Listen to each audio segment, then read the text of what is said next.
요한복음 6장 1절로 15절 말씀 보겠습니다. 그 후에 예수께서 디베랴의 갈릴리 바다 건너편으로 가심에 큰 무리가 따르니 이는 병자들에게 행하시는 표적을 보았음이러라. 예수께서 산에 오르사 제자들과 함께 거기 앉으시니 마침 유대인의 명절인 유월절이 가까운지라. 예수께서 눈을 들어 큰 무리가 자기에게로 오는 것을 보시고 빌립에게 이르시되 우리가 어디서 떡을 사서 이 사람들을 먹이겠느냐 하시니 이렇게 말씀하시면 친히 어떻게 하실지를 아시고 빌립을 시험하고자 하심이라. 빌립이 대답하되 각 사람으로 조금씩 받게 할지라도 200데나리온의 떡이 부족하리이다. 제자 중 하나 곧 시몬 베드로의 형제 안드레가 예수께 여짜오되 여기 한 아이가 있어 보리떡 5개와 물고기 2마리를 가지고 있나이다. 그러나 이것이 이 많은 사람에게 얼마나 되겠사옵나이까. 예수께서 이르시되 이 사람들로 앉게 하라 하시니 그곳에 잔디가 많은지라 사람들이 앉으니 수가 5,000명쯤 되더라. 예수께서 떡을 가져 축사하신 후에 앉아있는 자들에게 나눠주시고 물고기도 그렇게 그들의 원대로 주시니라. 그들이 배부른 후에 예수께서 제자들에게 이르시되 남은 조각을 거두고 버리는 것이 없게 하라 하시므로 이에 거두니 보리떡 5개로 먹고 남은 조각이 12바구니에 찼더라. 그 사람들이 예수께서 행하신 이 표적을 보고 말하되 이는 참으로 세상에 오실 그 선지자라 하더라. 그러므로 예수께서 그들이 와서 자기를 억지로 붙들어 임금으로 삼으려는 줄 아시고 다시 혼자 산으로 떠나가시니라. 아멘. 제가 어렸을 때 저희 아버님은 사업을 하셨기 때문에 출장을 많이 다니셨습니다. 출장을 갔다 집으로 돌아오실 때면 저희 3남매는 문 앞으로 뛰어나갔습니다. 그리고 무슨 선물을 사왔는지 손에 들린 선물만 눈이 빠지게 바라보았습니다. 저희 아버님은 자주 게, 전복, 그리고 바나나와 같은 우리가 좋아하는 음식들을 사가지고 오셨습니다. 시간이 흘러 저는 결혼을 하고 딸을 낳았습니다. 제 딸이 아주 어렸을 때 제가 다른 나라에 선교를 다녀올 때면 집의 문 앞으로 나와서 저에게 물었습니다. Daddy, Daddy, what did you bring me? 아빠 나한테 무슨 선물을 사왔어요? 그러면 제가 말했습니다. 나 아빠가 너에게 주는 선물이다. 이렇게 말했습니다. 그리고는 선물을 하나 꺼내주었습니다. 우리의 신앙이 어렸을 때는 이렇게 기도합니다. 하나님 저에게 이것 주세요, 저것 주세요, 이것도 필요합니다, 저것도 필요합니다. 그러나 우리의 신앙이 성장하면 이런 기도에서 벗어나야 합니다. 더 이상 무엇인가를 받기 위해 하나님을 따르지 않게 됩니다. 무엇인가를 받기 위한 마음을 가지고 누군가를 사귄다면 우리는 그 사람과 바른 관계를 가질 수 없습니다. 숨은 의도가 전제된 관계는 진정한 관계가 될 수 없습니다. 우리는 지금 7 표적들이라는 설교 시리즈를 하고 있습니다. 요한은 3년 반 동안 예수님을 따랐습니다. 그는 그냥 무조건 믿고 보자 이런 마음으로 예수님을 따른 것이 아니었습니다. 그 대신 그는 자신이 보고 들었던 것 때문에 예수님이 하나님이시며 우리의 구세주이심을 믿고 예수님을 따른 것입니다. 그리고 시간이 흐른 후 그는 자신이 보고 경험한 7 표적들을 바탕으로 그의 복음서를 기록했습니다. 그리고 우리는 오늘 그중 4번째와 5번째 표적에 대해 생각해 보겠습니다. 4번째 표적은 예수님께서 보리떡 5개와 물고기 2마리로 5,000명을 먹이신 표적입니다. 우리는 이 표적을 통해 예수님에 대한 다음에 3가지 중요한 사실을 깨달을 수 있습니다. 우리는 예수님께서 치유자, 그 이상의 분이심을 믿어야 합니다. 우리가 읽을 말씀 가운데 1절로 4절 말씀 보면 첫째로 우리는 예수님께서 치유자, 그 이상의 분이심을 믿어야 합니다. 1절로 3절은 다음과 기록했습니다. 이렇게 기록했습니다.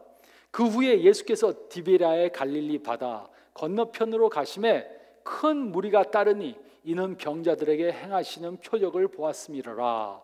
예수께서 산에 오르사 제자들과 함께 거기 앉으시니, 예수님께서는 갈릴리에 있는 가나라는 곳에서 왕의 신하의 아들을 고쳐주셨습니다. 그리고 예루살렘에 가셔서 거기서 38년 된 병자를 고치셨습니다. 그리고 예수님께서는 그의 제자들과 함께 다시 갈릴리로 돌아오셨습니다. 사람들이 예수님께서 갈릴리로 오셨다는 소식을 들었습니다. 그래서 많은 사람들이 예수님께 몰려 나왔습니다. 그 이유가 무엇이었습니까? 예수님을 구세주로 믿는 믿음 때문에 예수님께 왔습니까? 아닙니다. 그들이 예수님께 온 이유는 병 고치는 표적을 더 보기 원해서였습니다. 이들은 예수님께서 가나에서 왕의 신하의 아들을 고치시는 것을 직접 보았거나 아니면 그 사건에 대해서 들었습니다. 이들은 예수님께서 예루살렘에서 38년 된 병자를 고치시는 것을 직접 보았든가 아니면 그 사건에 대해서 들었습니다. 그리고 이들은 또 다른 병자들을 고치시는 표적을 더 보기를 원했습니다. 그래서 예수님께 온 것입니다. 하지만 예수님은 병을 고치시는 의사, 그 이상의 분이십니다. 예수님은 병만 고치실 수 있는 분이 아니고, 병만 고치실 수 있는 분이 아니고 물을 포도주로도 만들 수 있는 분이십니다. 또 5천 명을 먹이시고 물 위로 걸으시고 자연을 다스리시고 죽은 자를 살리시고 영생을 주실 수 있는 분이십니다. 그래서 예수님께서는 이렇게 다양한 여러 종류의 표적들을 행하셨던 것입니다. 많은 사람들이 예수님께 몰려왔기 때문에 예수님께서는 언덕에 올라가서 제자들과 함께 앉으셨습니다. 그리고 요한은 매우 중요한 사실을 기록했습니다. 4절은 이렇게 기록했습니다.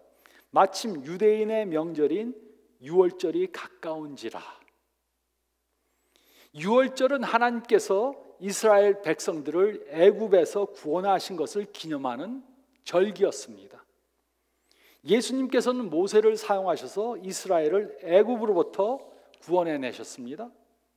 모세는 하나님께서 또 자신과 같은 선지자를 보내줄 거라고 그렇게 말했습니다. 그래서 이 당시 사람들은 모세가 말한 그 선지자가 오기를 기다리고 있었습니다. 그리고 예수님이 병을 고치시니까 이 사람이 바로 그 선지자가 아닌가 알길 원했습니다. 하지만 예수님께서는 의사 선생님에 불과한 분이 아니셨습니다. 예수님께서는 육체적 병만 고치기 위해 오신 분이 아니셨습니다. 그 대신 궁극적으로 우리의 영적 병을 고치시기 위해 오신 분이십니다. 예수님은 우리의 육체적인 병을 자유케 하기 위해, 육체적 병에서 자유하기 위해서 오신 분이 아닙니다. 그 대신 예수님은 우리를 죄의 병으로부터 자유케 하시기 위해 오신 분이십니다. 또 예수님은 우리로 하여금 이 땅에서 장수하게 도와주시기 위해 오신 분이 아니십니다. 그 대신 예수님은 우리의 죄를 사해 주심으로 우리가 이 세상을 떠나서 천국에서 영생하도록 해주시기 위해 오신 분이십니다. 그러므로 우리는 생각해 봐야 합니다. 나는 혹시 예수님을 아주 실력이 좋은 명의라고 그렇게만 생각하고 있지는 않은가? 예수님이 아주 병을 잘 고치는 그런 의사라고밖에 생각하고 있지는 않은가? 생각해 봐야 합니다. 물론 아니라고 말할 수 있습니다. 하지만 어떤 사람들은 예수님을 좋은 의사라고밖에 생각하지 않습니다. 그래서 그들은 평상시에는 예수님과 상관없이 삽니다. 그러다가 병이 나면 그제야 예수님께 나옵니다. 예수님, 아파 죽겠습니다. 저를 빨리 낫게 좀 해주세요.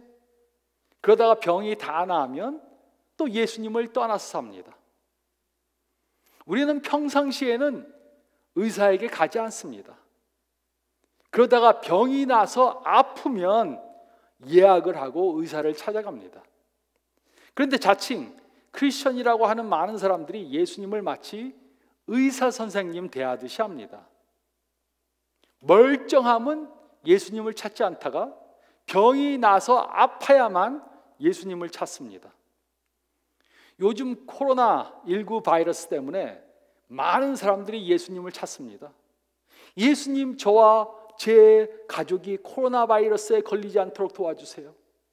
코로나 바이러스에 걸려서 죽지 않게 도와주세요. 이렇게 기도합니다. 물론 이렇게 기도하는 것이 잘못된 것이 아닙니다. 하지만 코로나 바이러스가 없어져도 우리는 예수님께 나와야 합니다. 예수님은 좋은 의사, 그것에 불과한 분이 아닙니다. 우리는 예수님께서 치유자, 그 이상의 분이심을 믿어야 합니다. 또 둘째로 저희가 읽을 말씀 가운데 5절로 13절 말씀을 보면, 둘째로 우리는 예수님께서 공급자, 그 이상의 분이심을 믿어야 합니다. 우리는 예수님께서 공급자, 그 이상의 분이심을 믿어야 합니다. 5절로 7절은 이렇게 기록했습니다. 예수께서 눈을 들어 큰 무리가 자기에게로 오는 것을 보시고 빌립에게 이르시되 우리가 어디서 떡을 사서 이 사람들을 먹이겠느냐 하시니, 이렇게 말씀하시면 친히 어떻게 하실지를 아시고 빌립을 시험하고자 하심이라. 빌립이 대답하되 각 사람으로 조금씩 받게 할지라도 200데나리온의 떡이 부족하리이다. 이 당시 많은 사람들이 예수님께 몰려왔습니다. 예수님께서는 이들이 왜 왔는지 아셨습니다. 이들은 예수님께서 하나님의 독생자라고 믿어서 예수님께 온 것이 아니었습니다.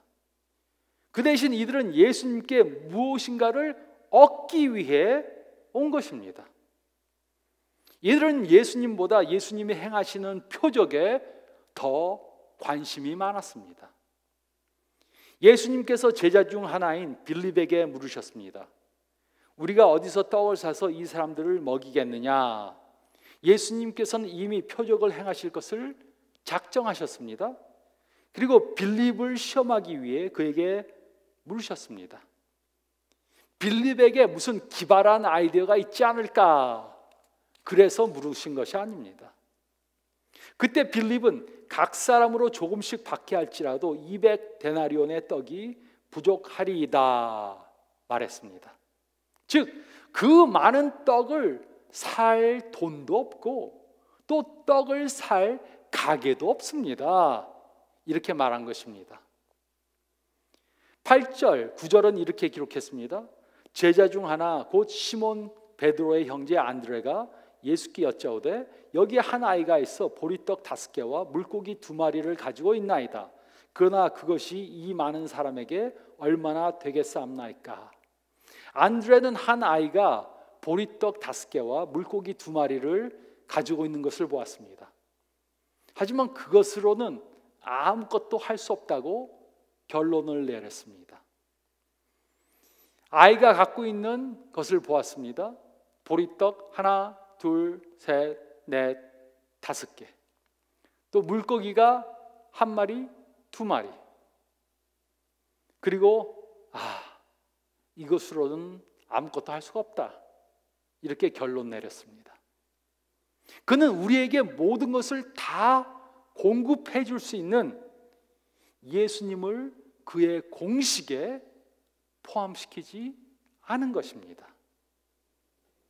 10절로 13절은 이렇게 기록했습니다. 예수께서 이르시되 이 사람들로 앉게 하라 하시니 그곳에 잔디가 많은지라 사람들이 앉으니 수가 5천쯤 되더라.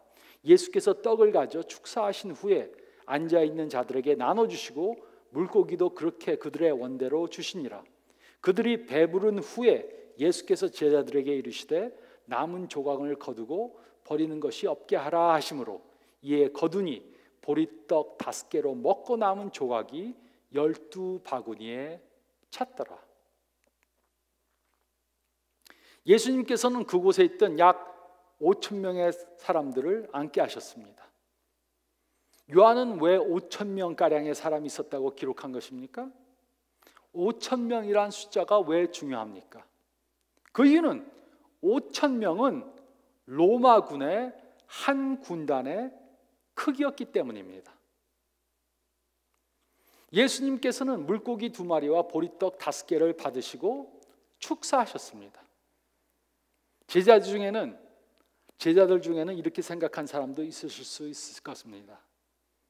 제자 중에는 예수님이 축복 기도하자 그러니까 예수님이 기도하시고 혼자만 다 먹으려고 그런 거 아닌가? 저걸로 무엇을 하려고 하는가? 택도 없이 부족한데 왜 식기도를 하자고 그러시는가? 생각했을 수도 있습니다. 축사하신 후에 예수님께서는 그것을 제자들에게 나눠주라고 그랬습니다.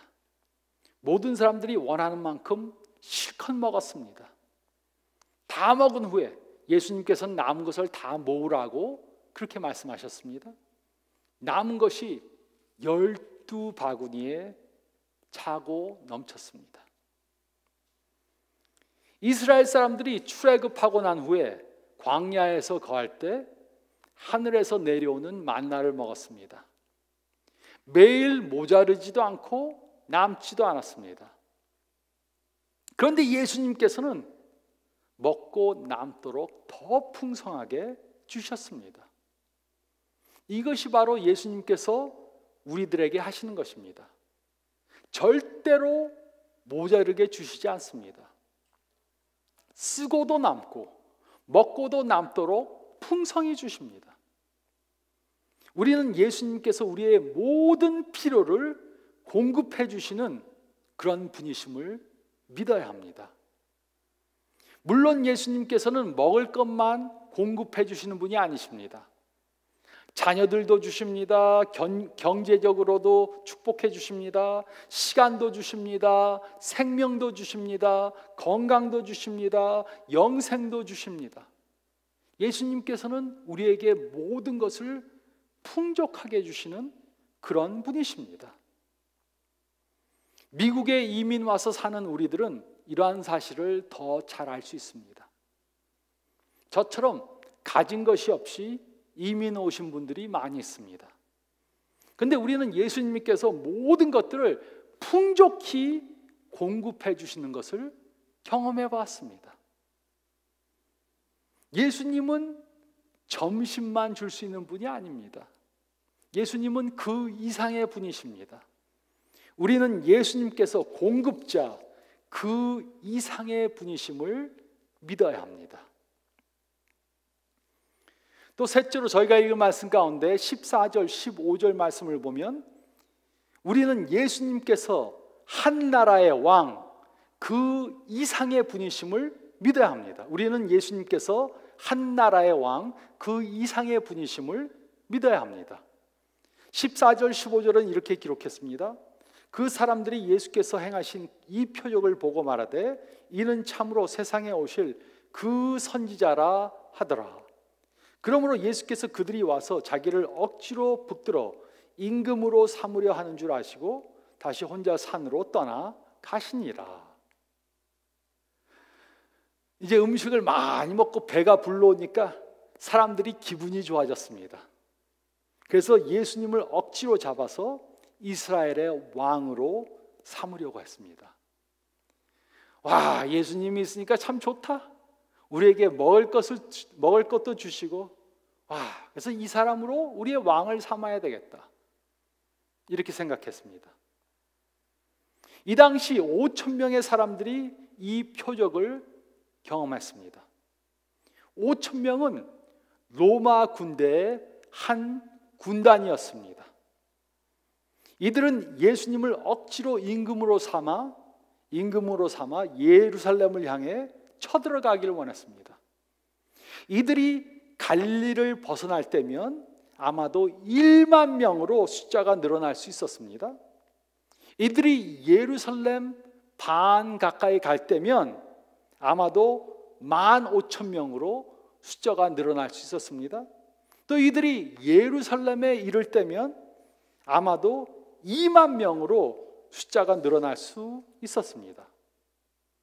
2만 명의 숫자라면 예루살렘에 있던 로마 군대를 무찌를 수 있었습니다.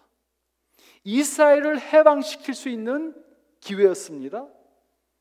그들이 바라는 것을 이룰 수 있는 절호의 찬스였습니다. 예수님께서는 이들이 무슨 생각을 하고 있는지 아셨습니다. 그들의 의도는 예수님의 의도와 전혀 맞질 않았습니다. 그래서 예수님께서는 제자들을 배에 태워서 그곳을 떠나게 하셨습니다. 혹시라도 제자들이 군중 심리에 흔들릴까 봐 그들을 배에 태워서 다른 곳으로 보내셨습니다. 그리고 그 군중들을 흩으셨습니다. 그리고 예수님은 혼자 산에 가셔서 기도하셨습니다. 한참 지난 후에 예수님께서는 물 위를 걸어서 제자들이 있는 곳으로 오셨습니다. 예수님께서 물 위로 걸으신 것이 바로 5번째 표적이었습니다. 예수님께서는 제자들과 함께 호수 반대편에 이르셨습니다. 이것을 알고 사람들이 또 다 그곳으로 몰려왔습니다. 예수님께서는 이들이 왜 왔는지 아셨습니다. 그들이 예수님께 온 것은 아까 먹은 것이 다 소화돼서 또 배가 고파지니까 공짜로 점심을 얻어먹을까 해서 또 온 것입니다. 그래서 예수님께서는 자신이 이 세상에 오신 이유를 말씀해 주셨습니다. 만민들의 죄를 용서해 주시기 위해 십자가에 달려서 죽어야 한다고 그렇게 말씀해 주셨습니다. 그 이유를 위해 이 세상에 오셨다고 말씀해 주셨습니다. 그러자 사람들이 예수님을 다 떠나갔습니다. 예수님은 그들이 원했던 분이 아니었습니다. 우리가 원하는 메시아는 이 틀에 딱 차야 된다 해놓고 예수님이 그 곽에 차지가 않으니까 예수님을 떠나갔습니다. 요한복음 6장 66절로 69절은 이렇게 기록했습니다. 그때부터 제자 중에서 많은 사람이 떠나가고 다시 그와 함께 다니지 아니하더라. 예수께서 12 제자에게 이르시되 너희도 가려느냐? 시몬 베드로가 대답하되 주여 영생의 말씀이 주께 있사오니 우리가 누구에게로 가오리이까? 우리가 주는 하나님의 거룩하신 자인 줄 믿고 알았사옵나이다. 예수님께서는 이스라엘이라는 작은 나라의 왕이 되기 위해 이 세상에 오신 분이 아니십니다. 예수님은 이미 온 우주를 창조하시고 통치하시는 하나님이셨습니다. 그러므로 이것이 바로 우리가 가져야 하는 믿음입니다. 예수님은 하나님이십니다. 이 사실을 믿지 않으면 우리는 예수님께서 주실 놀라운 삶의 기회를 놓치게 됩니다. 이 사건이 있은 후 예수님께서는 제자들과 함께 예루살렘에 입성하셨습니다. 하지만 예수님께서 행하신 것은 사람들이 기대했던 것과는 완전히 다른 것이었습니다. 예수님께서는 로마 사람들을 죽이기 위해 예루살렘에 가신 것이 아니고 자신이 십자가에 달려 돌아가시기 위해 예루살렘에 가신 것이었습니다. 말을 타고 전쟁을 이끄는 왕으로 예루살렘에 입성하신 것이 아니고 나귀를 타시고 평화의 왕으로 예루살렘에 입성하셨습니다. 예수님은 고작 중동에 있는 한 작은 나라의 왕이 되기 위해 오신 분이 아니십니다. 우리는 예수님께서 한 나라의 왕, 그 이상의 분이심을 믿어야 합니다. 예수님은 온 우주를 통치하시는 하나님이심을 믿어야 합니다. 그러므로 우리는 생각해 봐야 합니다. 나는 예수님께서 온 우주를 통치하시는 하나님이시라는 것을 믿고 나의 삶을 통치하도록 하나님께 허락하는가? 아니면 내가 내 삶을 내 마음대로 통치하면서 내가 원하는 삶을 살고 있는가? 우리는 예수님께서 한 나라의 왕, 그 이상의 분이심을 믿어야 합니다. 예수님은 온 우주를 통치하시는 하나님이심을 확실히 믿어야 합니다. 누군가가 이렇게 말하는 것을 들은 적이 있을 것입니다. 나는 전에는 하나님을 믿었었는데 아무것도 얻는 것이 없어서 하나님 믿는 것을 포기했어. 나는 교회를 다녔었는데 아무것도 얻는 것이 없어서 교회 다니는 것을 포기했어.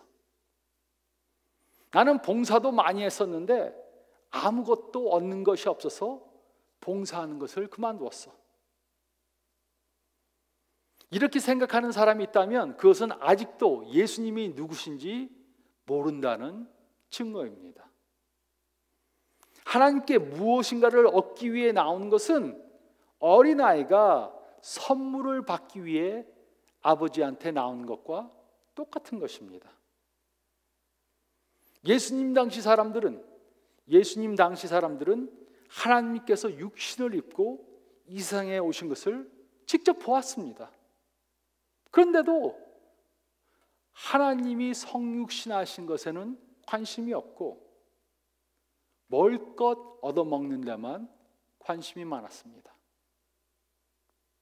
하나님을 기껏해야 의사 정도만, 점심을 갖다 주는 웨이터로만, 작은 나라의 한 왕으로만 생각했습니다.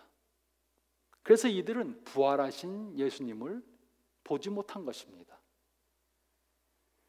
그러므로 생각해 보시기 바랍니다. 내가 예수님을 따르는 이유가 무엇인가? 내가 무엇인가를 받기 위해 예수님을 따른다면 그것은 우리가 아직도 예수님이 누구신지 확실히 모른다는 증거입니다. 예수님은 우리를 구원해 주시기 오신 구원자, 우리의 필요한 모든 것을 주시는 제공자, 또 우리만이 아니라 온 우주를 지배하시는 통치자이십니다. 우리는 예수님께서 온 우주를 통치하시는 하나님이심을 믿어야 합니다. 그리고 우리는 매일 아침 우리 자신을 하나님께 드려야 합니다. 이렇게 기도해야 합니다. 하나님, 오늘 하루도 나의 뜻대로 살게 하시지 마시고 하나님 뜻대로 살게 해주세요. 우리의 구원자, 제공자, 통치자 되시는 예수님께 우리의 모든 것들을 다 맡겨 드려야 합니다. 이것이 바로 예수님을 믿는 바른 믿음인 것입니다. 이런 바른 믿음의 소유자가 되시는 저와 여러분이 되시기를 좋으신 예수님의 이름으로 축원드립니다.